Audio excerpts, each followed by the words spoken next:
시간에 우리들이 또 기도하고 기대하였던 이진 집사님 오셔서 우리에게 귀한 말씀과 간증을 주실 때 큰 은혜의 시간이 될 줄로 믿습니다. 춘천 한마음교회 섬기시는 집사님이시고 삶 속에서 하나님을 깊이 경험하고 그 내용들이 간증 시간 가운데 다 나오고 있습니다. 이 집사님 나오시겠습니다. 네, 저는 춘천 한마음교회에서 온 이지은입니다.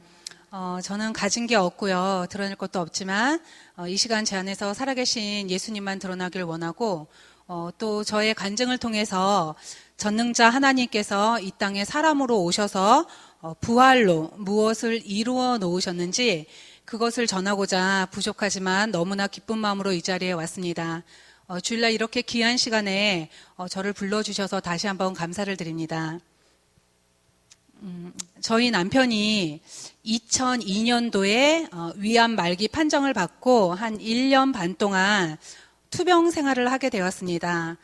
투병 생활하는 남편을 제가 옆에서 지켜보면서 한 번 죽는 것은 사람에게 정해져 있잖아요. 히브리서 9장 말씀에도 있고요. 근데 이 죽음이라는 것이 얼마나 무섭고 두려운 것인지 보게 되었습니다. 그리고 예수님의 부활의 복음이 어떻게 이 죽음의 공포를 한순간에 삼켜버리는지를 실제로 경험하게 된 간증을 하려고 합니다. 남편이 병원에서 위암 판정을 받고 저희가 맨 처음에 검사했을 때 전이가 되지 않았다. 수술이 가능하다 그래서 저희 부부는 급하게 수술 날짜를 잡고 수술을 하게 되었습니다. 근데 남편이 수술실 들어간 지 1시간쯤 되었을 때 그 선생님께서 보호자를 찾으시더라고요. 그래서 제가 선생님을 따라서 수술방 안으로 들어갔습니다. 들어갔는데 남편의 배를 이렇게 개복해 놓은 거를 이렇게 계단이 있더라고요. 이렇게 위로 올라가서 이렇게 내려다보게 하시더라고요. 이렇게 보게 하시면서 설명을 해주시더라고요. 그래서 이렇게 12지장을 이렇게 만져주셨는데 이렇게 물컹이 아니라 이렇게 안 되더라고요. 그러니까 12지장은 암으로 인해서 이미 막힌 상태이고 그리고 간쪽으로 전이가 이루어졌다. 그래서 수술을 할 수 없다 그러셨어요. 저희가 암 위치가 위 아래쪽이었기 때문에 위 중간을 꼬매서 소장을 위 중간에다 연결시켜주는 문합 수술을 해주시겠다. 그러니까 쉽게 얘기해서 밥을 먹을 수 있도록 시간을 벌어준 거죠. 그래서 저희 부부는 선택할 수 있는 방법이 항암 치료밖에 없었습니다. 그래서 남편이 항암 치료를 받는 동안 병원에 있으면서 암으로 죽어가는 사람들을 본의 아니게 많이 보게 되었는데요. 지금은 호스피스 병동이라든지 요양시설들이 있어서 요즘은 대부분 임종을 앞두면 이런 시설들로 옮기시잖아요. 근데 제가 있을 당시에는 병원에서 임종을 맞이할 수 있도록 해주셨기 때문에 그냥 자연스럽게 제가 보게 되었습니다. 그리고 그때 당시 저는 불교 신자였고요. 하나님이 살아계신지 천국이 있는지 지옥이 있는지 전혀 잘 모를 때였습니다. 그리고 이것은 눈에 보이는 것이 아니기 때문에 누군가 저에게 하나님을 믿어라, 천국이 있다 이렇게 말을 해도 제가 믿을 수가 없었습니다. 근데 암으로 죽어가는 사람들의 모습을 보면서 사람이 죽을 때 우리 눈에 보이지는 않지만 반드시 누군가가 온다는 사실을 제가 직감할 수 있었습니다. 그러니까 천국이 있는지 지옥이 있는지 전혀 잘 몰랐지만 그 죽어가시는 그분들의 모습을 통해서 야, 천국이 있구나, 지옥이 있구나 제가 확신을 했고요. 그리고 죽을 때 반드시 누군가가 오는데 이 사람들은 그거를 보는 거예요. 보고 두려움을 넘어서 공포 속에 떨었습니다. 그러니까 제가 이 세상에서 표현할 수 있는 언어가 공포밖에 없어서 공포라고밖에 표현을 하지 못하는데요. 그냥 공포 그 이상이라고 생각하시면 됩니다. 그러니까 이 사람의 모습을 지켜보는 저도 눈에 보이지는 않지만 이 데리러 오는 대상이 얼마나 두려움의 대상인지 그리고 이 죽음이 얼마나 무섭고 두려운 것인지 제가 그분들을 통해서 똑똑히 볼 수 있었습니다. 그리고 이분들은 임종할 때도요. 이렇게 편안히 임종을 맞이하지 못하고요. 끝까지 삶의 줄을 놓지 않으려고 몸부림치는 것을 제가 봤습니다. 그러니까 병원에 있으면서 여러 환자분들을 많이 뵀었는데요. 그 중에서도 지금도 잊을 수 없는 그 한 분이 계세요. 그 환자의 이름은 제가 지금 잘 기억하지 못하는데요. 그 아내의 이름은 제가 지금도 잊을 수가 없습니다. 이 아내의 이름은 정자였는데요. 이 아내의 남편도 저희 남편과 똑같이 위암 말기 환자이고 또 남편의 상태가 똑같이 그 장이 막혀서 아무것도 먹지 못해서 기운이 하나도 없는 상태였는데요. 이 상태에서 이제 갑자기 아내 이름을 막 부르는 거예요. 제가 한번 그대로 해보겠습니다. 조금 클 수 있습니다. 정자야! 정자야! 나 데리러 왔어! 무서워! 정자야! 막 이러면서 아주 큰 소리로 미친 듯이 소리를 지르는 거예요. 근데 그때 저하고 그 환자의 아내가 병실 밖에서 얘기를 하고 있었는데 이 소리를 듣고 이제 아내가 남편 옆으로 뛰어갔습니다. 뛰어갔는데 아무것도 먹지 못해서 기운이 하나도 없는 그 환자가 어디서 그런 힘이 났는지 이렇게 누워있으면 이렇게 아내가 옆으로 오니까요. 팔로 아내 목을 이렇게 헤드락을 하면서 꽉 끼면서 몸쪽으로 헤드락을 하는 거예요. 그러면서 같이 죽자고, 혼자 못 간다고, 너무나 무서워서 나 혼자 못 간다고 난리를 치면서 팔로 자기 아내 목을 힘껏 감싸서 숨을 쉬지 못하게 하는 거예요. 제가 이걸 옆에서 지켜보는데요. 너무나 당황을 해가지고요. 제가 이게 너무 감싸서 숨을 쉬지 못하게 하니까 제가 어떻게 풀어주었는지 잘 기억이 나지는 않지만 그 환자의 팔에서 제가 아내 목을 떼어 풀어주었습니다. 그러니까 이런 일이 있고 나서 며칠이 지난 다음에 이 환자가 임종을 맞이하게 되었는데요. 암센터에 있다 보면 대부분의 환자들이 그 심박수가 30 이하로 떨어지면 대부분 임종을 하시더라고요. 근데 이 환자도 임종할 때 그 심박수가 30 이하로 떨어졌는데도 죽지를 못하고 숨을 계속 가쁘게 쉬면서 이렇게 쉽게 삶의 줄을 놓지 않는 거예요. 왜 병원에 가보시면 중환자들 보면 여기 심박수 체크하는 기계를 꼽죠. 그럼 모니터에 이렇게 띠딕띠딕 뛰면서 심박수를 나타내잖아요. 이게 심박이 어느 이하로 떨어지면 기계가 경고음을 내거든요. 그러니까 경고음이 나니까 제가 속으로 이 사람 죽나 보다 이렇게 생각을 했어요. 근데 이분이 이렇게 숨을 끌어올리면서 다시 숨을 쉬는 거예요. 그러면서 이렇게 하면서 가쁜 숨을 계속 몰아쉬면서 그 상태를 조금 유지를 하시더라고요. 그러다가 또 기계가 경고음이 나니까 제가 이번에는 정말 죽나 보다 이렇게 생각을 했는데요. 근데 또 이분이 이렇게 숨을 끌어올리면서 다시 숨을 쉬는 거예요. 근데 이거를요, 하루도 아니고요, 3일 동안이나 계속 반복을 하는데 옆에서 보기에도 너무나 힘들고 고통스러워 보이는 거예요. 저는 지금 숨을 정상적으로 쉬잖아요. 근데 이렇게 쉽지 않거든요, 이게. 그러니까 제가 그 환자라면 차라리 죽는 게 낫겠다. 제가 이런 마음이 들더라고요. 그리고 눈에 보이는 이 환자의 겉모습은 거의 말이 아니었는데요. 이렇게 눈 흰자가에 실핏줄들이 다 터져서요. 이렇게 눈이 시뻘가면서 그 눈에서는 피눈물 같은 것이 나고요. 그리고 아무것도 먹지 못하니까 닌게를 맞았는데요. 닌게를 맞으니까 몸이 붓더라고요. 말기 암 환자니까 이 몸이 붓더라고요. 근데 조금 붓는 게 아니고요. 아주 엄청나게 많이 부었습니다. 그러니까 나중에는 그 병원에서 제일 큰 환자복이 맞질 않는 거예요. 그러니까 다 벗고 있었고요. 입을 수가 없어서 벗고 있었고요. 그리고 사각 팬티 속옷 한 장만 입고 있었습니다. 그리고 사람이 죽을 때가 되면 장기 중에서 콩팥이 기능을 제일 먼저 멈춘다 그러더라고요.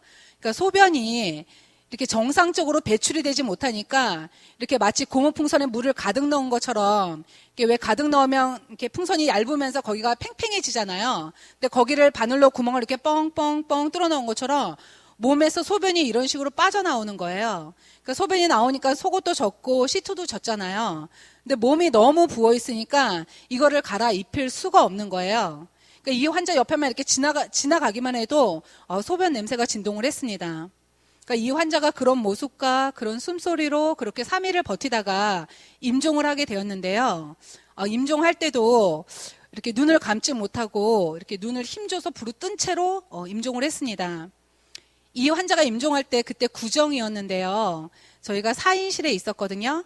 그래서 구정이어서 두 분은 퇴원을 하시고 저희 남편하고 그분은 말기 암 환자니까 퇴원을 못했어요. 그러니까 이분 임종하시는 것을 남편하고 저하고 둘이서 고스란히 다 본 거예요. 그러니까 이분 임종하실 때까지 제가 이분의 모습을 쭉 지켜보면서 제가 무슨 생각이 들었냐면 이분이 죽지 않으려고 삶의 줄을 놓지 않으려고 막 몸부림치는 것처럼 보였습니다. 그러니까 그러니까 그분을 보고 있는 것 그 자체가 너무나 두렵고 끔찍한 거예요. 근데 저희 남편도 그 환자와 동일하게 사형 선고 받은 상태이고, 그리고 본인이 저런 모습으로 죽는다고 생각을 하면 얼마나 무섭고 두렵고 끔찍할까. 제가 이런 생각이 들어서요. 그 남편이 그 환자의 죽어가는 모습을 보지 못하도록 이렇게 앞에 베드에 계셨거든요. 그래서 제가 커튼을 쳐주었고요. 그리고 이분이 가끔 그냥 비명을 지르세요. 근데 그 소리를 한 번만 들어도요, 그냥 소름이 쫙 끼칩니다. 그래서 저희 남편이 그 숨소리와 비명소리를 듣지 못하도록 제가 남편의 귀를 막아주었는데요. 그런데 아무 소용이 없었습니다. 이미 저하고 남편에게는 이 죽음의 공포가 그대로 임해버려서요. 그러니까 아무것도 생각할 수 없는 그런 상태가 되어버렸습니다. 그러니까 남편이 두려워할까봐 제가 보지 못하게 했지만 남편의 머릿속에는 이미 죽음의 공포가 가득 찬 듯했습니다. 그때 저희 아이들이 어렸었거든요. 그러니까 어린 아이들이 병원에 와도 저희 남편의 눈에는 아이들이 보이지 않는 것 같았고요. 그리고 부모님이 오셔도 부모님도 안중에 없는 것 같았습니다. 그냥 이 사람 입에서 나오는 모든 말은 나 편안히 죽고 싶다. 나 저 사람처럼 저렇게 죽고 싶지 않아. 지은아, 나 저거 싫어. 나 편안히 죽고 싶어. 이것만을 계속 반복해서 이것만 말을 하는 거예요. 왜 영화나 TV 속 드라마를 보면 보통 사람이 죽을 때 남편이 아내에게 내가 너를 그동안 사랑했다라든지 아니면 내가 죽은 다음에 뭐 아이들을 잘 부탁한다 등등 뭐 이런 유언 하잖아요. 근데 유언 하나도 없었고요. 오로지 자신이 죽는다는 사실. 그러니까 이 사람 머릿속에는 죽음의 공포 외에는 아무것도 없는 것 같았습니다. 왜 마음에 가득한 것이 입으로 나오잖아요. 그게 어느 날 더 가득해지면 행동으로 나가기도 하고요. 그러니까 저희 남편의 마음과 머릿속에는 자신이 죽는다는 사실, 이거 외에는 아무것도 보이지 않고 아무것도 들리지 않는 사람 같았습니다. 그런데 더 놀라운 사실은 뭐냐면요. 남편도 남편이지만 제가 이 죽음이 너무나 두려웠다는 거예요. 그러니까 실제 죽는 건 남편이 죽는 거지 제가 죽는 게 아니거든요. 저는 그때 아주 건강한 사람이었거든요. 근데 제가 이 죽음이 너무나 두려워서요. 아무것도 생각할 수 없는 공황 상태가 되어버렸습니다. 공황 상태 뭔지 아시죠? 그러니까 이 죽음의 문제가 그때 저에게 실제가 되어버린 것입니다. 그러니까 그때 당시 저희 남편이 마지막 입원한 게 2달 반이거든요. 이 이제 2달 반 동안 이제 저희 남편하고 저 사이에 상당히 많은 문제들이 있었는데요. 이 많은 문제들이 2달 반 동안 단기간 내에 모든 문제들이 일어났습니다. 어떤 일이 있었냐면요. 그 남편이 사업을 했었는데요. 건축 계통을 했었거든요. 근데 남편이 입원을 하고 뭐 현장 소장이 돈 들고 도망가고 이러는 바람에 사업이 망했습니다. 그래서 병실로 빚쟁이가 찾아왔고요. 그리고 제가 서울 목동이라는 곳에 이렇게 입주할 새 집을 하나 갖고 있었거든요. 근데 이 새 집에는 차압이 들어오게 생겼고, 그리고 아이들은 3살, 4살로 너무나 어렸습니다. 그리고 또 남편 회사를 정리하면서 은행권을 정리를 하는데 신용 대출을 받은 게 있더라고요. 그래서 제가 통장을 찍어 보니까 한국마사회. 그러니까 빵원이 될 동안 이 경마로 모두 탕진하고 저에게 경마 빚까지 안겨주었고요. 그리고 회사를 운영할 수 없어 이 회사를 친구에게 맡겼는데 이 친구가 부가세도 내지 않고 또 세금계산서 남발은 하고 또 회사 돈을 또 다 빼돌려가지고 저희 부부에게 엄청난 세금 폭탄을 안겨주었습니다. 그냥 이렇게 한두 푼이 아닙니다. 그리고 가장 결정적으로 여자의 마지막 선을 무너뜨리는 사건이 있었는데요. 제가 회사를 정리하면서 남편의 외도 사실을 들었습니다. 근데 저는 정말 이런 부분에 대해서는 0.00001%라도 의심을 해본 적이 없었기 때문에 제가 한 귀로 듣고 한 귀로 흘렸었는데요. 어느 날 그 여자가 병실에 찾아왔습니다.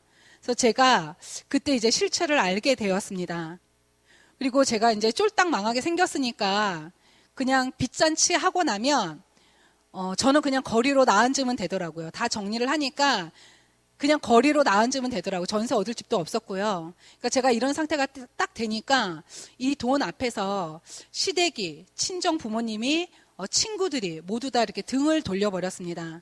그러니까 이런 많은 문제들이 한꺼번에 생기면서 그때 당시 제가 살아야 될 이유를 모르겠더라고요.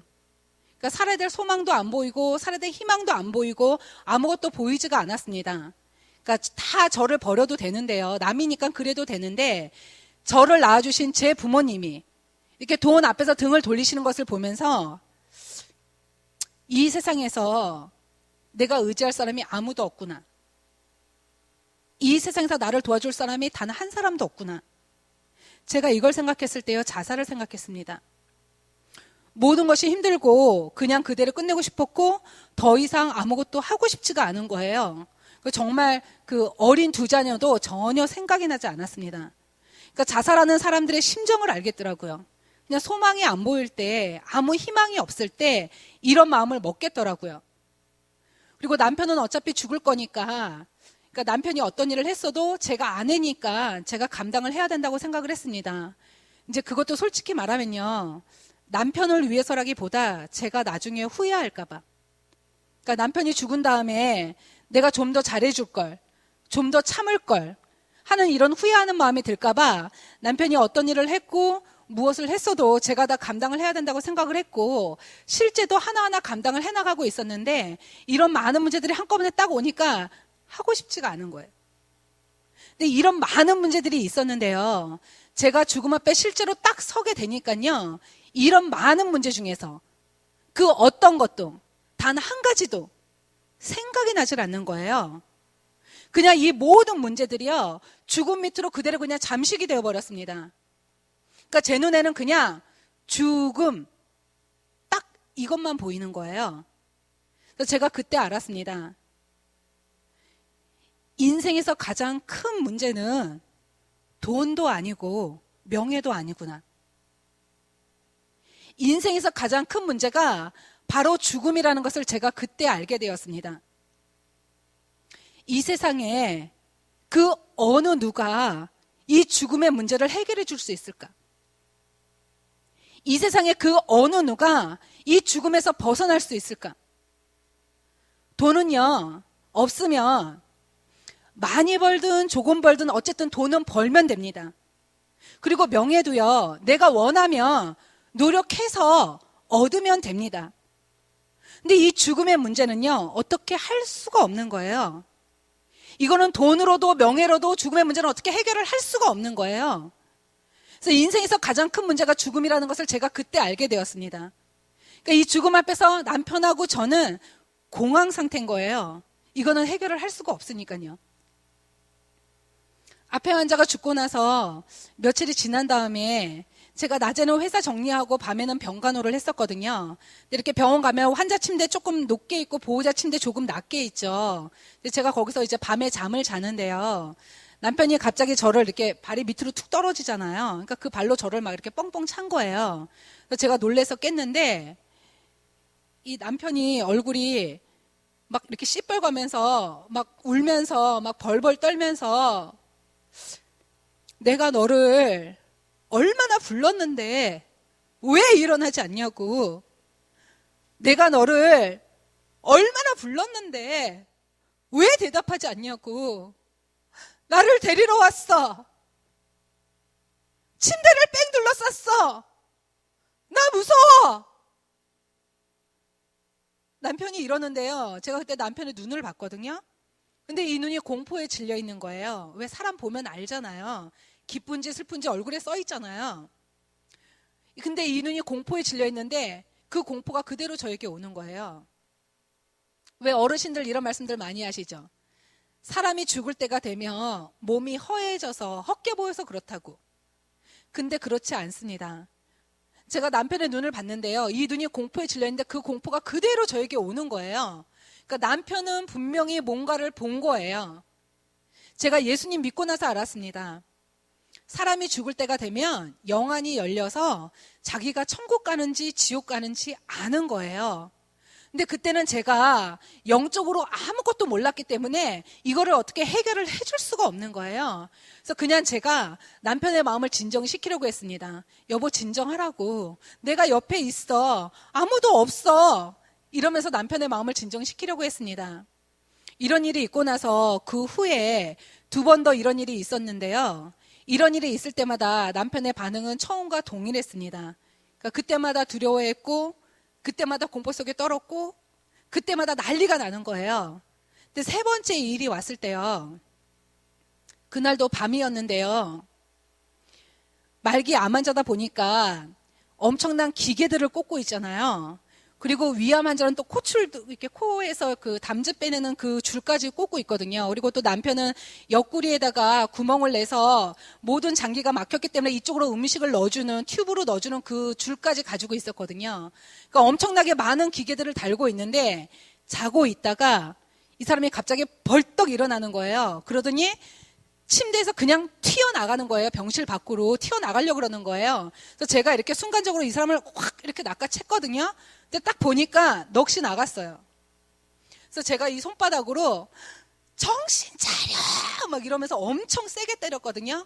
그러니까 다음날 보니까 손바닥 그대로 피멍이 들었더라고요. 제가 그 정도로 세게 때렸는데 병실에 떼거지가 온 거예요. 데리러. 그러니까 있을 수가 없는 거예요, 이 사람이. 그러니까 튀어나가려고 그랬던 거예요. 그러니까 세 번째 일이 딱 왔을 때 제가 이런 남편의 모습을 딱 보면서 이게 심장이 쿵 내려앉으면서 우리 남편 지옥이구나. 이 사람 지옥 가는구나. 제가 이 생각이 들면서요. 그때 염주 돌리면서 제가 천수경 외우고 있었거든요. 근데 이거 집어 던지고요. 제가 본능적으로 하나님을 찾았습니다. 앞에 환자가 어떻게 죽는지 제가 똑똑히 봤는데 지옥이 얼마나 무섭고 두려운 곳인지 제가 그 사람을 통해서 똑똑히 봤는데 남편을 절대 이대로 지옥을 보낼 수가 없는 거예요. 그래서 제가요. 그때부터 간절히 하나님께 매달렸습니다. 하나님 제발 저희 남편 살려달라고. 모든 것을 다 잃어도 좋고 모든 것을 다 가져가도 좋으니까 저 어차피 다 잃었으니까 하나님 다 가져가시라고. 그리고 제발 저희 남편만 살려달라고. 살려만 주시면 이제는 제가 하나님 원하는 대로 제가 하나님의 뜻대로 제가 하나님의 종으로 살 테니까 하나님 제발 저희 남편 살려달라고. 남편 이대로 지옥 가면 안 돼요. 하나님 살려주세요. 막 이러면서요. 제가 간절히 하나님께 기도를 했습니다. 그때부터 제가요. 얼굴에 철판을 깔았습니다. 아무것도 안 보였고요. 아무것도 안 들렸고요. 그냥 남편을 살려야 한다는 이 생각만 제 머릿속에 가득 찼고요. 남편을 절대로 이대로 지옥을 보낼 수가 없는 거예요. 제가 그때부터요. 병동 안을 막 돌아다니면서 누가 교회를 다닌다. 이 소리만 제게 들리면요. 제가 그 사람에게 찾아갔습니다. 그 사람이 환자가 되었던 보호자가 되었던 병문안을 온 사람이든 제가 찾아가서 저희 남편 죽습니다. 하나님께 살려달라고 기도 좀 해주세요. 이러면서요. 제가 그 사람 언제 봤다고요. 그 사람 손을 잡고요. 데리고 왔다. 이러면 고상한 표현이고요. 거의 끌고 오다시피 해서 남편 있는 병실로 데려와서 저는 기도를 할 줄 모른다고 하나님께 살려달라고 기도 좀 해주세요. 이러면서 제가 기도 부탁을 했습니다. 그러니까 그때 제 심정은요. 교회 다니는 사람이 기도해 주면 하나님이 들어주실 것 같은 거예요. 그래서 제가 그렇게 기도 부탁을 했고요. 그리고 제가 있는 병원에는 원목실이 있었는데요. 거기 암센터 담당 전도사님에게도요. 끊임없이 찾아가서 제가 기도 부탁을 했습니다. 이게 나중에는요. 병동에 소문이 날 정도로요. 저는 완전히 미친 사람이 되어 있었습니다. 제가 원래 모르는 사람에게 뭔가를 부탁하거나 하는 그런 성격이 절대 아니에요. 근데 이 죽음 앞에서는요. 자존심도 필요 없고요. 이 죽음 앞에서는 이성도 상식도 아무것도 보이지가 않았습니다. 그냥 남편을 살려야 한다는 저는 이 생각뿐이었습니다. 근데 이런 저에게 하나님께서 남편이 죽기 정확히 2주 전에 저의 기도에 응답하셔서 이제 한 언니를 보내주셨는데요. 이 언니가 춘천 한마음교회를 출석하고 계셨던 분이에요. 이 언니가 그 대학교하고 그 대학병원하고 캠퍼스 사역하셨던 분인데요. 전도사님의 기도 부탁을 받고 저희 부부에게 기도를 해주러 오셨다고 했습니다. 대학병원 가보시면 알겠지만 암센터, 심장센터 이렇게 센터들이 있잖아요. 저도 대학병원에서 봉사를 해봤는데요. 일단 센터가 정해지면 이동이 되질 않습니다. 근데 이 언니는 원래 암센터 담당이 아니에요. 다른 센터 담당인데 그 전도사님께서 원목실에 계신 전도사님께서 이 언니에게 암센터 몇 호실에 가면 누구누구 환자가 있는데 이 환자는 기도를 꼭 해줘야 된다. 그래서 기도하고 퇴근을 해라. 그래서 이 기도 부탁을 받고 이제 저희 부부에게 기도를 해주러 오셨던 거예요. 그러니까 지금 생각하면 이 모든 것이 하나님의 인도하심이었습니다. 근데 이 언니가 와서 저희 부부에게 저희가 임종을 앞두고 있잖아요. 그러니까 저희 부부에게 성경을 펴가지고 어떤 많은 성경 구절을 찾아주거나 어떤 많은 말씀을 한 게 아니고요. 뭐라고 말씀하셨냐면 하나님이 이 땅에 사람으로 오셨고 그분의 이름이 예수님이고 이분이 우리 죄 때문에 십자가에서 죽으시고 부활하셨습니다. 딱 요거 말했어요. 이거 말씀하셨는데요. 제 귀에 부활이라는 두 글자가 너무나 선명히 분명히 제게 이렇게 부활이 딱 들리는 거예요. 그래서 제가 부활? 이 뭐야? 죽음이 끝이 아니라는 거잖아. 우리 부부는 죽음이 너무나 두려워서 이 앞에서 어떻게 하지 못하고 있는데 공황 상태인데 부활이라니. 그럼 죽음이 끝이 아니네? 그럼 예수님이 하나님이잖아. 이게 그냥 한순간에 알아졌습니다. 물론 성령께서 알려주신 거죠. 그래서 제가 너무 놀래가지고요. 전능자 하나님이 이 땅에 왔다 가셨다는데 세상에 이런 천지가 개벽할 사건이 어디 있어요. 제가 너무 믿을 수가 없어서요. 언니한테요. 따지듯이 물어보았습니다. 제가 막 턱을 치켜들면서 하나님 언제 왔다 가셨냐고. 그러니까 언니가 2000년 전에 왔다 가셨다는 거예요. 그래서 제가 하나님 벌써 왔다 가셨냐고. 예수님이 부활하셨으면 이분이 하나님이 왔다고. 그러니까 부활로 예수님이 누구신지 딱 알아지는 순간 내가 이분을 믿지 않았구나. 그래서 제가 언니한테요. 언니, 저는요. 예수님이 하나님인 줄 정말 몰랐다고. 저는 정말 몰랐거든요. 예수님이 그리스 로마 신화에서 나온 것처럼 신화가 사람들이 만든 거잖아요. 그런 것처럼 교회에 다니는 사람들이 만든 신인 줄 알았지 예수님이 하나님인 줄 저는 정말 몰랐거든요. 그래서 제가 언니에게 전 정말 몰랐다고. 예수님이 하나님인 줄 나는 정말 몰랐다고. 제가 이분을 믿지 않았다고. 믿겠다고 언니에게 얘기했습니다. 제가 깔끔한 성격이라 남에게 피해 주는 거 싫어합니다. 그리고 당연히 피해 받는 것도 싫어합니다. 그래서 제 삶을 제 나름대로 법 잘 지키면서 착하고 성실하게 살았는데 왜 이런 많은 문제들이 나에게 한꺼번에 생겼나. 제가 이런 마음이 들면서요. 제가 제 평생에 단 한 번도 하나님 찾은 적이 없었거든요. 근데 제가 힘든 게 딱 오니까요. 힘든 게 오니까 제가 원망을 하나님께 하고 있더라고요. 제가 있는 병원에 5층에 예배당에 있는데요. 거기가 이렇게 문을 이렇게 밀고 들어가는데요. 그를요. 손으로 밀지도 않았어요. 발로 뻥 차고 들어가가지고요. 하나님이라고 하지 않았어요. 삿대질하면서 당신 나한테 왜 이러시냐고. 내가 뭘 그렇게 잘못해서 내가 이거를 한꺼번에 다 겪어야 되냐고. 당신 나한테 왜 이러시냐고. 이러면서 제가 1시간 동안 울고 불고 난리를 쳤는데요. 그런데 예수님의 부활로, 이 땅에 없는 부활로 모든 사람에게 믿을 만한 증거를 주셨는데도 불구하고 내가 이분을 믿지 않고 내가 내 인생의 주인 돼서 내 육체가 원하는 대로 내 마음이 원하는 대로 산 삶의 결과가 그 모양 그 꼴이더라고요. 누구 때문도 아니고요. 환경 때문도 아니고요. 제가 남편하고 부모님하고 시댁 원망 엄청 많이 했거든요. 근데 예수님을 믿지 않았기 때문이더라고요. 요한복음 3장 16절. 하나님이 세상을 이처럼 사랑하셔서 독생자를 주셨는데 그분을 십자가에서 죽이시고 이 땅에 없는 부활로 믿을 만한 증거를 주셨는데도 불구하고 내가 이분을 믿지 않고 내 마음에서 배척한 죄, 예수를 믿지 않은 죄, 이 죄가 하나님 입장에서 딱 비춰지는데요. 하나님 입장에서 예수 믿지 않는 죄가 바로 지옥 갈 죄더라고요. 그래서 제가요. 다시는을 몇 번을 했는지 모릅니다. 다시는 내가 내 인생의 주인 돼서 살지 않겠다고. 다시는 내 물질 내 거라고. 다시는 내 생명 내 거라고. 내가 주인 돼서 살지 않겠다고.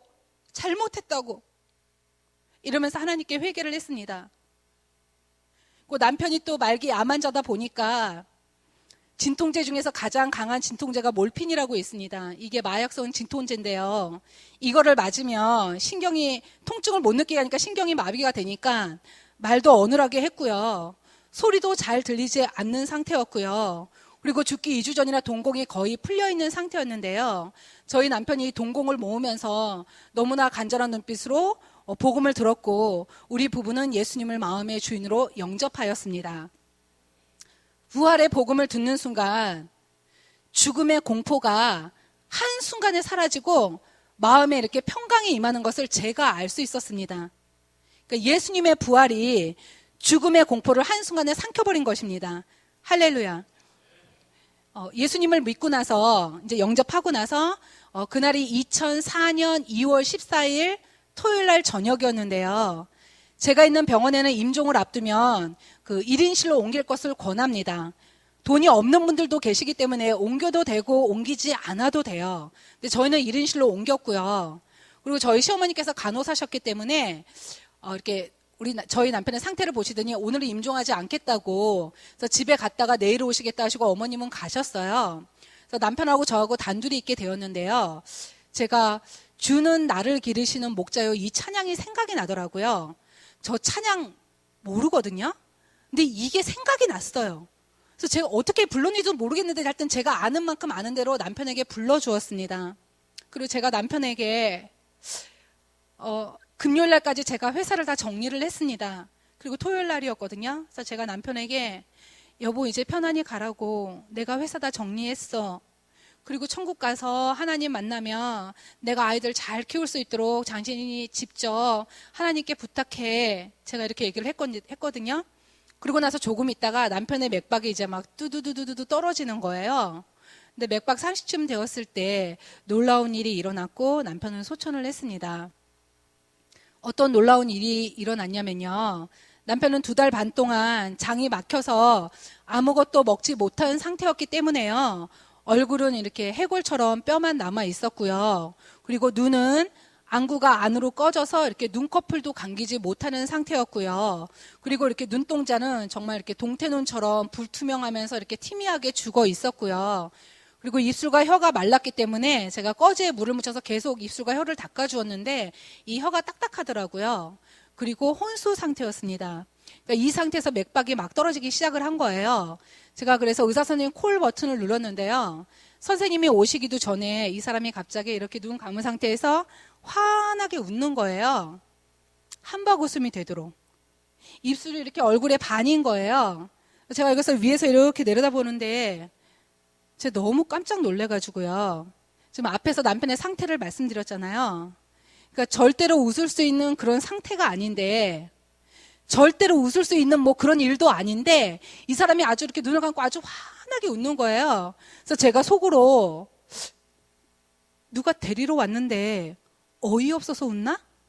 근데 웃음이 그런 웃음은 아닌 것 같고 그럼 그동안 나한테 고맙다고 웃는 건가?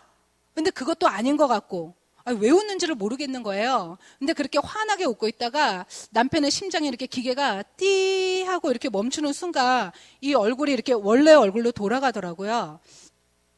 그래서 제가 남편의 임종을 저 혼자 보았고요. 제가 이거를 그 누구에게도 말을 하지 않았습니다. 왜 안 했냐면요. 남편이 이런 상태였는데 이렇게 웃고 갔다. 이렇게 얘기하면 이걸 누가 믿어줄까? 저를 이상한 사람으로 생각할까봐 제가 이거를 그 누구에게도 말을 하지 않았습니다. 이렇게 남편을 보내고 나서요, 이제 장례식을 치르고 나서요, 저의 하루 일과는요, 아침에 일어나면 그 어린 2아이들을 데리고 그 남편의 유골이 안치되어 있는 낙골당에 가서 시간을 보내고 오후가 되면 일산에 있는 호수공원으로 넘어와서 거기서 또 시간을 보내고 제가 저녁이 되어서 집으로 돌아갔습니다.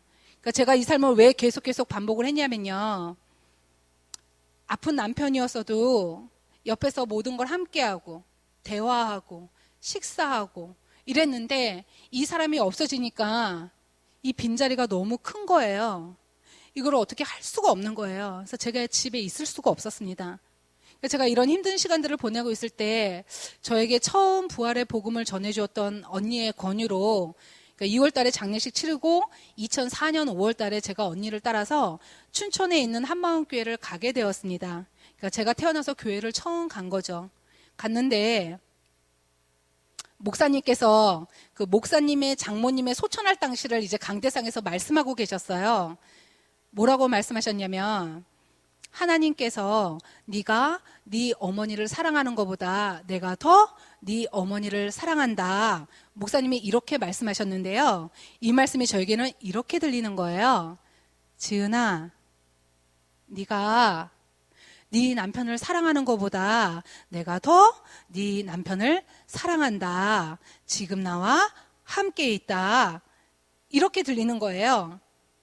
어떤 신비한 음성이 들린 게 아니고요. 마음에서부터. 저 이거 처음 경험해 봤는데요.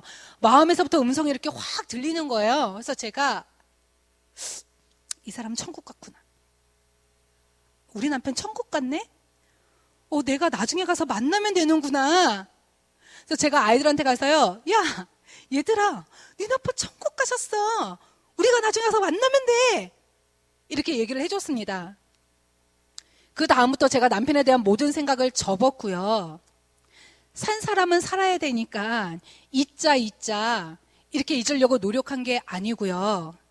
남편이 천국 간 게 너무나 확실하고 내가 나중에 가서 만나면 되니까 남편에 대한 모든 생각이 일순간에 끊어졌고 제가 그 뒤로 낙골당도 가지 않았고요. 남편에 대해서 그 어떤 생각도 나지 않았습니다. 그리고 머리에 이렇게 하는 그 핀 있죠. 그것도 제가 빼서 버렸고요.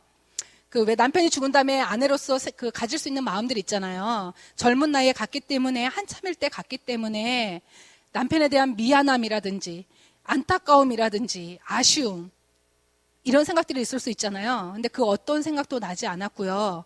마음의 평강이 임했습니다. 이런 일이 있고 나서 그러니까 춘천 한마음교회를 갔다 오고 나서 시간이 좀 지난 다음에 제가 하나님께 기도를 했었는데요.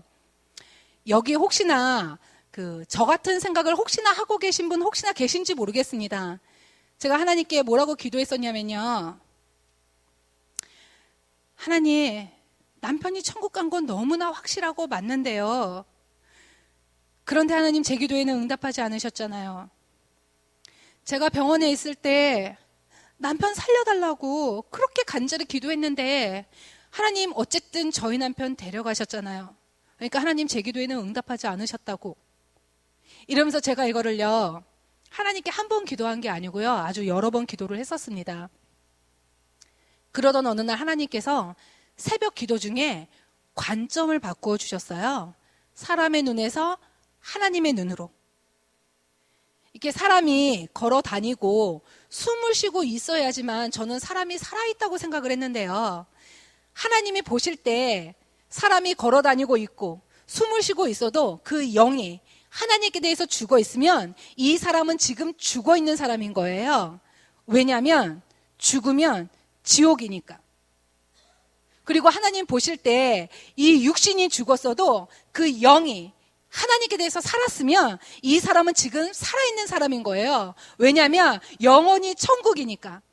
죽음은 천국으로 가는 관문일 뿐인 거예요. 더 깊은 하나님의 사랑으로 들어가는 거예요. 이걸 하나님이 새벽 기도 중에 알려주신 거예요. 그래서 제가 하나님이 내 기도에 응답하신 것이 맞구나. 내 기도대로 정말 우리 남편 살려주셨구나. 하나님 내 기도에 응답하셨구나. 이게 정확해지면서요. 그 남편이 죽은 다음에 그 남은 찌꺼기들 이게 깨끗이 사라지고 마음에 완전히 평강이 임했습니다. 예수님이 부활하셔서 죽음이 끝이 아니라는 것을 우리에게 보여주셨고 부활하셨는데 이런 썩을 몸으로 부활한 게 아니고요. 이 몸은 병들고 약하잖아요. 부활하셨는데 신령한 몸으로 부활하셨잖아요. 고린도전서 15장에 보면 잠자는 자의 첫 열매가 되셨다 그랬거든요. 근데 이 몸은 누가복음 24장에 보면은 생선을 잡수시기도 하고 요한복음 20장에 보면은 문들이 닫혔는데 이 문을 통과하시잖아요. 그러니까 시 공간도 초월하시고 사도행전 1장에 보면 승천하시잖아요. 만유 인류의 법칙도 깨는 거예요. 이 몸으로 산다는 것을 친히 40일 동안 제자들에게 시청각으로 보여주셨더라고요. 그래서 부활로 산 소망을 주셨기 때문에 이 땅에서 살아있는 소망을 주셨기 때문에 제가 더 이상 뒤돌아보거나 슬퍼하지 않았습니다. 이 부활의 복음이 저를 살렸습니다. 이 부활의 복음이 내가 사랑하는 남편, 내가 사랑하는 아이들, 우리 가정을 살렸습니다. 저는 너무나 힘들고 고통스러운 시간들이었었는데요. 제가 부활하신 예수님 한 분만으로 모든 걸 이길 수 있었고요. 너무나 길고 어두운 터널이었는데요. 이 어둠에서 제가 빛 대신 예수님 한 분만 붙들고요. 그 길고 어두운 터널을요, 쭉 빠져나올 수가 있었습니다. 저 빠져나올 때 힘든 줄도 몰랐습니다. 말씀으로 천지를 창조하신 전능자 하나님께서 내 아버지가 되셨는데 이 땅에 집이 없으면 어때? 너무 감사한 거예요. 정말 저에게 이 복음을 전해준 언니를 생각하면 지금도 너무나 감사합니다. 제가 제 지인들에게 그런 말 가끔 하는데요. 이 언니에게는 뭘 줘도 아깝지 않더라고. 돈 줬는데 안 받으시더라고요.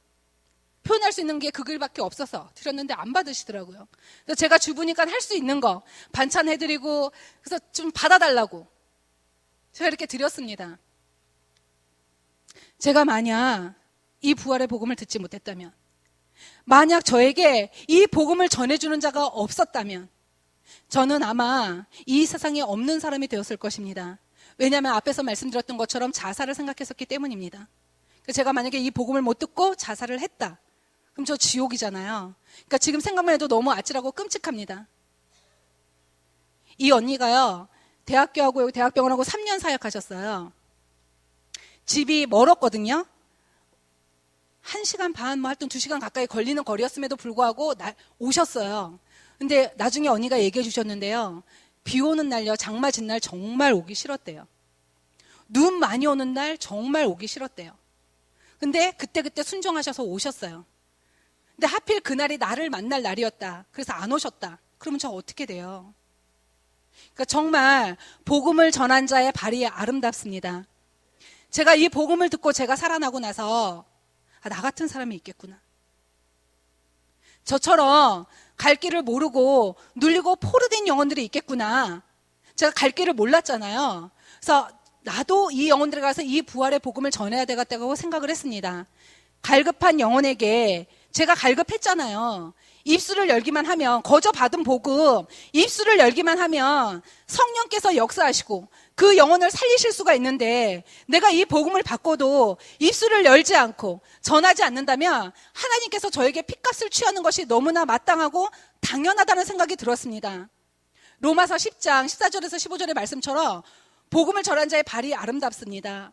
가지 않는데, 전하지 않는데, 입술을 열지 않는데 어떻게 영혼이 살아날 수 있겠습니까? 그래서 제가 이때부터요, 환자들을 만나기 시작했습니다. 뒤에서 조금 말씀드릴게요. 그래서 앞에서 말씀드렸던 것처럼 인생에서 가장 큰 문제는 죽음의 문제입니다. 이 죽음 앞에서는요, 아무것도 문제될 것이 없었습니다. 내가 오늘 죽는데 통장에 돈이 아무리 많아도 그 돈이 나와 무슨 상관이고, 내가 오늘 죽는데 명예를 아무리 높은 걸 갖고 있어도 그 명예가 나와 무슨 상관이고. 저희 남편 축구 선수였었거든요. 죽을 때 아무것도 못 가져갔어요. 내가 오늘 죽는데 인간관계에 걸린 것이 있다면, 원수 맺은 것이 있다면 용서하지 못할 것이 없었습니다. 내가 오늘 죽는데 그 앞에서는 아무것도 문제될 것이 없었습니다. 그러니까 인생에서 가장 큰 문제는 죽음의 문제이고, 이 죽음의 문제는 이 세상의 그 어떤 것으로도 절대 해결할 수가 없었습니다. 오직 예수님이 부활로 이 죽음의 문제를 해결해 주셨습니다. 저는요, 죽음의 문제를 해결받은 자입니다. 언제 죽어도 상관이 없는 자입니다.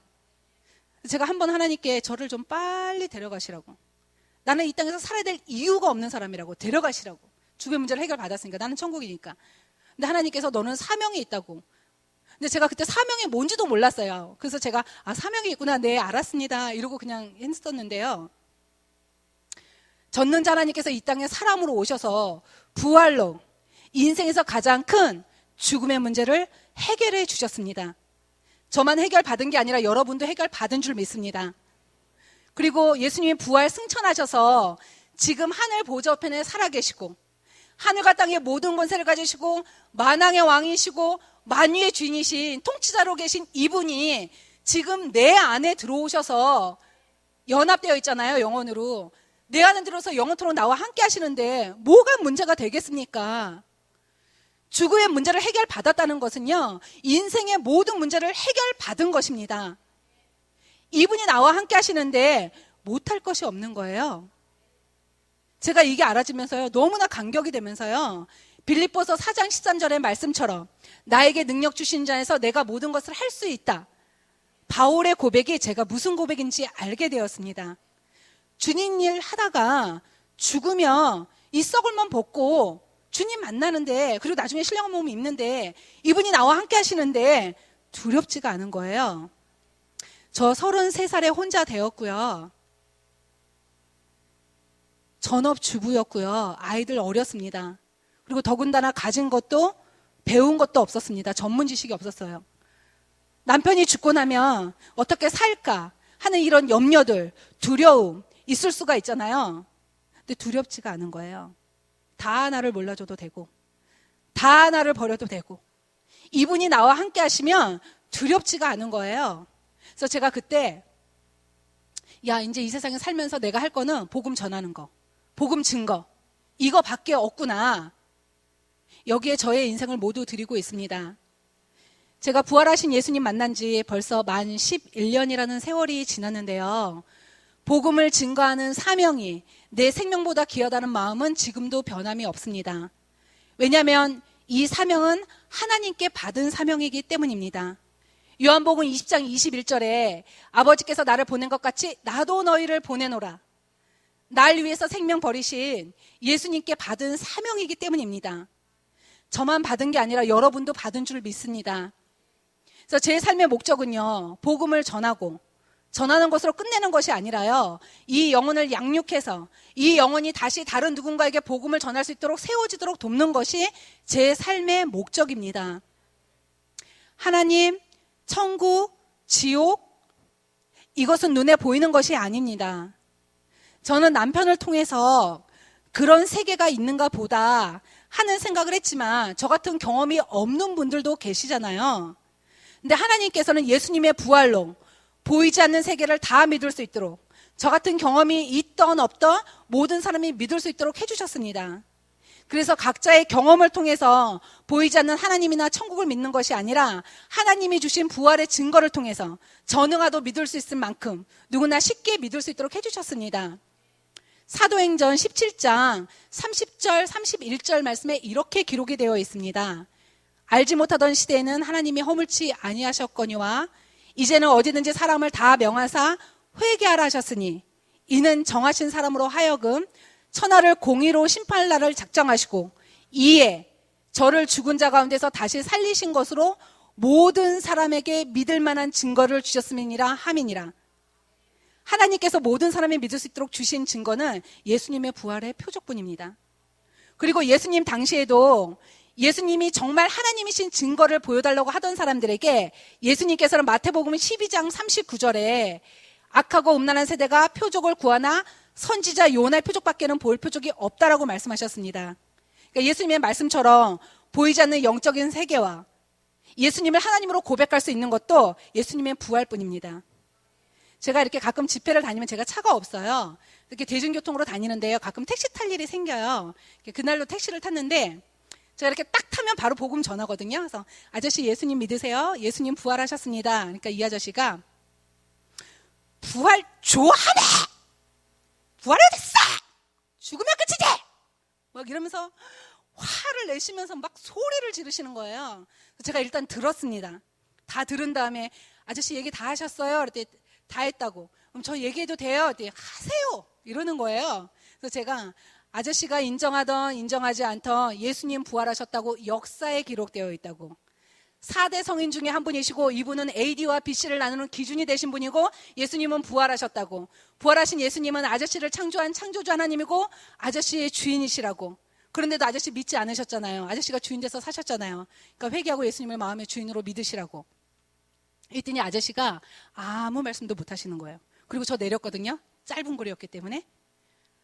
예수님의 부활은 역사적 사건입니다. 누구도 부인할 수가 없어요. 예수님의 제자들도 예수님을 믿는다고 했으면서 예수님 십자가에 돌아가실 때 다 부인하고 도망갔잖아요. 근데 요한복음 2장 22절에 보면 죽은 자 가운데서 살아나신 후에야 제자들이 이 말씀하신 것을 기억하고 성경과 및 예수의 하신 말씀을 모두 믿었더라. 부활하신 예수님을 딱 보고 나서 야, 구약에 예언되어 있는 메시아, 예수님이 살아계실 때 하신 모든 말씀, 이분이 하나님이 맞구나. 거기에 도마가 나의 주 나의 하나님이라고 굴복했고요.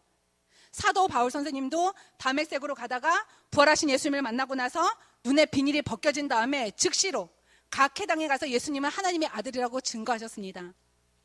예수님은 어느 날 갑자기 오신 게 아니고요. 성경의 예언대로 이 땅에 사람으로 오셨고, 성경의 예언대로 우리 죄 때문에 십자가에서 죽으시고, 성경의 예언대로 3일 만에 부활하셨습니다.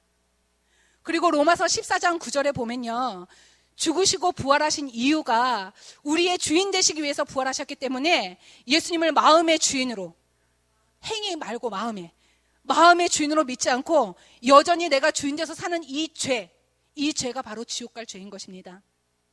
부활로 믿을 만한 증거도 주시고 우리의 주인 되셨음에도 불구하고 여전히 내가 주인 돼서 사는 이 죄를 하나님께 회개하고 예수님을 마음의 주인으로 믿으며 영생뿐 아니라 풍성한 삶을 살게 됩니다. 저는 복음 이렇게 전합니다. 짧게. 복음은 쉽습니다. 어렵지 않습니다. 하나님께서 저는 중환자들을 많이 만나게 하세요. 이상하게 환자들을 만나게 하세요. 그러면 중환자들 만나면 거의 의식이 없어요. 제가 그분들한테, 의식 없는 분들한테 뭔 성경 구절을 찾아줘서 읽어주겠어요? 뭘 하겠어요? 근데 기도 딱 하고 성령께서 역사하실 것을 믿고 그냥 선포합니다. 딱 이렇게 제가 앞에서 말씀드렸던 거죠. 복음 짧게. 그리고 그분 손잡고 누구누구님 주인 돼서 사셨잖아요. 여기서 돌이키세요. 예수님을 마음의 주인으로 믿으세요. 제가 영접기도 해드릴 테니까 제가 손을 잡고요. 그냥 말씀 못하시는 거 제가 다 알고 있으니까 속으로 아멘 하시라고. 그래서 제가 손잡고 영접기도 해드리면요. 어떤 분은 손을 이렇게 힘을 한번 주시고 어떤 분은 제 쪽으로 고개 한번 돌려주시기도 하고 어떤 분은 눈동자를 한번 흔들어 주시기도 하세요. 복음은 쉽습니다. 말씀으로 천지를 창조하신 전능자 하나님께서 이 땅에 사람으로 오셔서 십자가에서 죽으시고 부활하셔서 나의 주인 되어주신 이 사건은 이 세상의 그 어떤 사건보다 너무나 크고 중요한 일입니다. 저는 제 인생에 이것만큼 크고 중요한 일이 없기 때문에 제가 이분 앞에서 다른 것을 붙들 수가 없습니다. 제 인생의 어떤 일이 전능자 하나님께서 저 때문에 죽으시고 부활하신 것보다 더 클 수 있겠습니까? 물질의 문제도, 자녀의 문제도, 심지어는 죽음의 문제도, 그 어떤 것도 날 위해서 죽으신 이분보다 더 클 수가 없는 것입니다. 아들을 내어주신 하나님 앞에서 제가 무엇을 더 중요하게 생각할 수 있겠습니까? 아무것도 없습니다. 저는 제 인생에서 이거를 붙들고 있기 때문에요. 제가 11년 동안 혼자서 아이 둘 키웠잖아요. 별의 일이 다 생기거든요. 인간관계 문제도 들어오고요. 물질 문제도 들어오고 자녀 문제도 들어옵니다. 초등학교 5학년 때는 저희 딸아이가 왕따 문제로 심각했었는데 그때도 복음으로 다 치고 나갔습니다. 어떤 어려움이 오더라도 예수님이 주인 되시만 붙들고 일어나는 오뚜기 신앙으로 살고 있습니다. 그러니까 제가 주인된 삶에서 내려와 예수님을 주인으로 모신 삶은 천국의 기쁨과 평강을 누리는 삶이었습니다. 이거 하나만 더 얘기하고 마칠게요.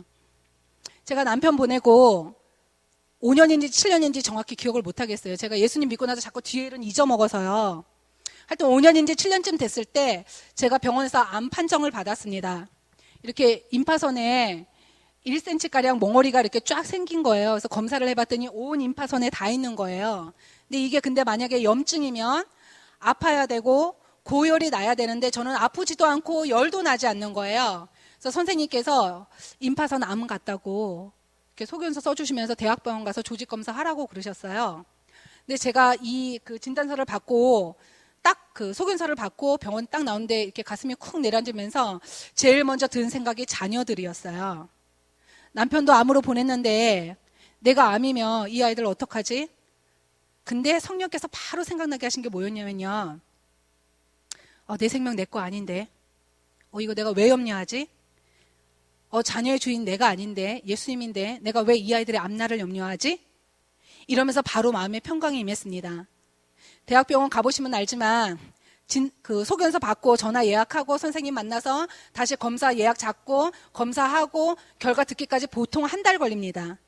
근데 저 그 한 달 동안요 완전 평강이었습니다. 정말 0.00001%라도 염려를 해본 적이 없어요. 결과 어떻게 나왔을까요? 임파선 염으로 나왔습니다. 하나님이 바꿔주신 것 같아요. 한 달 약 먹고 나았어요. 이제 저 정상이에요. 예수님이 주인인 삶은 이런 삶이에요. 내가 주인이면 내 생명 내 거니까 암 걸리면 난리 나잖아요. 내가 책임져야 되니까. 내 자녀의 주인 나면 저 아이들의 앞날 내가 책임져야 되니까 걔는 어떡하냐고요. 근데 정말 예수님을 주인으로 모신 삶은 천국의 기쁨과 평강을 누리는 삶이었습니다. 여기 혹시 처음 오신 분 계신지 모르겠습니다. 그러니까 여러분 모두 부활하신 예수님을 마음의 주인으로 믿으심으로 말미암아 축복된 삶을 누리시기를 원합니다. 예, 저처럼 부족한 사람을 이렇게 귀한 자리에 불러주셔서 부활하신 예수님의 영광을 드러낼 수 있도록 기회를 주신 하나님께 영광을 돌려드리고 송탕 영광교회 목사님과 성도 여러분들께 다시 한번 감사를 드립니다. 감사합니다.